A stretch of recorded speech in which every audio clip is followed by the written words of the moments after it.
ঐতিহ্যবাহী কিশোরগঞ্জ পাকুন্দা উপজেলা বিশাল পানের হাট সপ্তাহে শনিবার ও বুধবার বসে। রাত 1টা থেকে বাজার বিভিন্ন উপজেলা থেকে লোকজন সেখানে পান জমা রাখে মানে চলে আসে।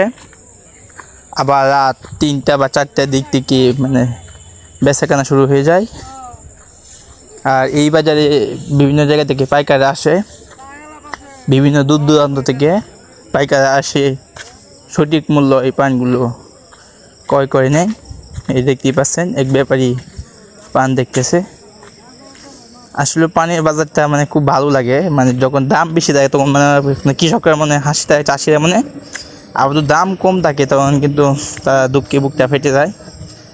মানে আসলে অনেক কষ্ট, মানে এগুলো গাদ্দি করে আবার বাজার নেওয়া আবার বিক্রি করা। দেখতেই পাচ্ছেন।